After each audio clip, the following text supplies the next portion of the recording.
Now that we know how to figure out what the charges are on a particular element when it becomes an ion, we need to figure out what the formula is for an ionic compound. So how do we do that?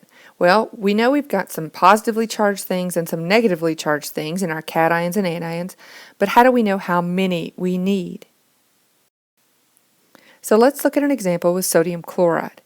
When we learned how to figure out what the charge is on an element when it becomes an ion, remember that we were trying to get to that octet, that 8 electrons in the outer shell.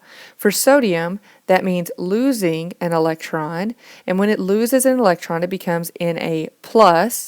For chlorine, which has 7 electrons, it's going to gain that 1 electron and become Cl-. So now what we have is a substance that has a +1 charge and a substance with a -1 charge. One element has given up an electron, another element has gained an electron, and as a result, if I pair them up, 1 sodium and 1 chlorine, I make NaCl, and we have a transfer of a single electron. And this is the key thing to remember. How many ever electrons are lost by the cation formation must be gained by anion formation. Those numbers have to be equal.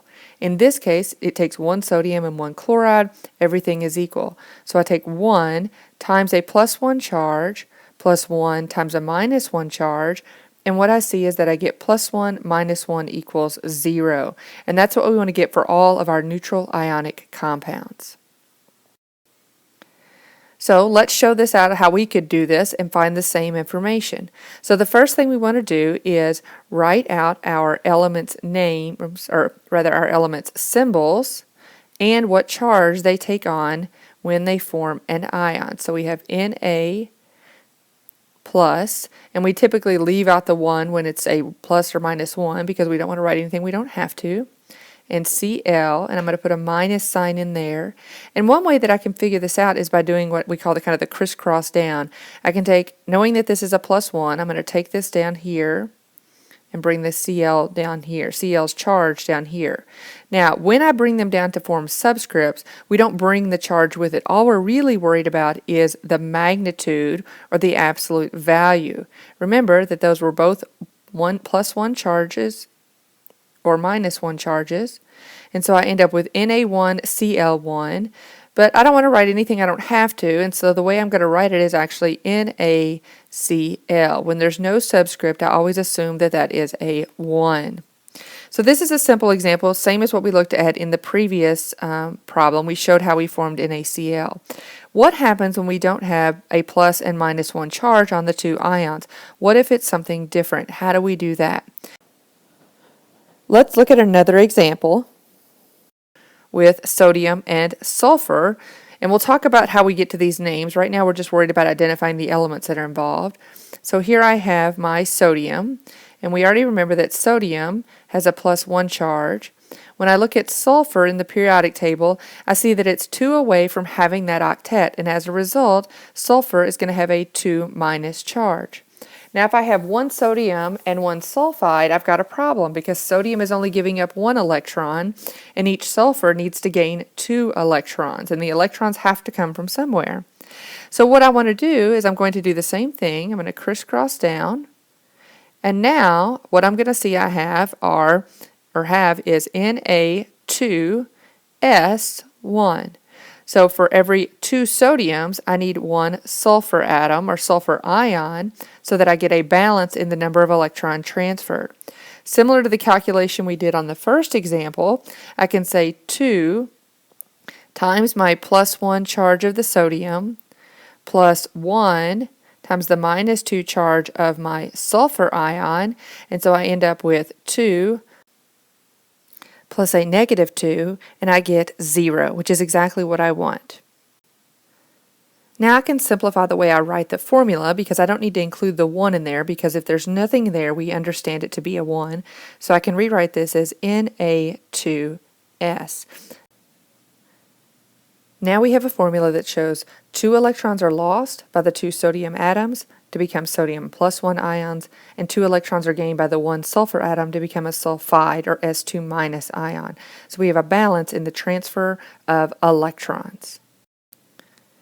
Let's look at an example with magnesium sulfide.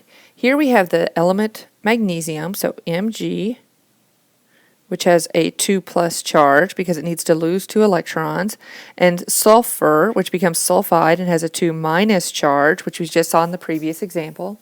I do the same thing I did before where I crisscross down. Okay, notice I'm not taking the charges, I'm just taking the absolute value of those numbers. And when I do that, I end up with Mg2S2.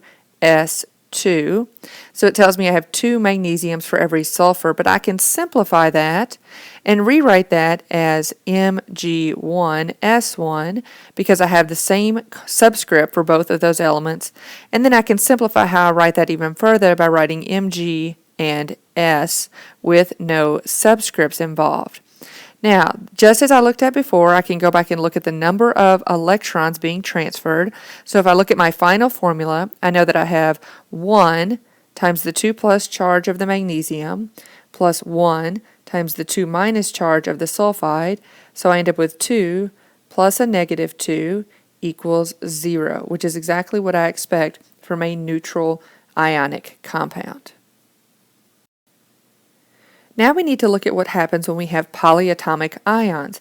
Remember, these polyatomic ions are groups that hang out together, they stay together, they act as a group. So here I need to write my symbol for the calcium ion, which will be Ca2+, and then the symbol for nitrate, which is NO3-, or the formula for nitrate, and I can do the same thing that I did in the previous examples.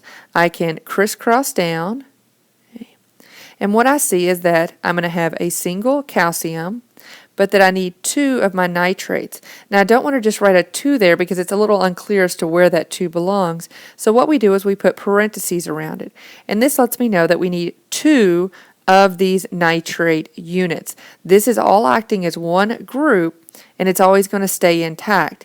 So it doesn't tell me I have 2 nitrogens and 6 oxygens, which atomically that's what I have, but I need to know that I have 2 nitrate groups here. So this will be the final formula. Now just like we did on the other examples, we can do the same thing with looking at the transfer of electrons. Here I have 1 calcium atom with a 2 plus charge, plus 2 of my nitrate polyatomic ions, with each with a -1 charge. And when I add those up, I get 2 plus a -2 equal to 0, which is exactly what I need for a neutral ionic compound. Now we have an ionic compound which is actually composed of 2 polyatomic ions.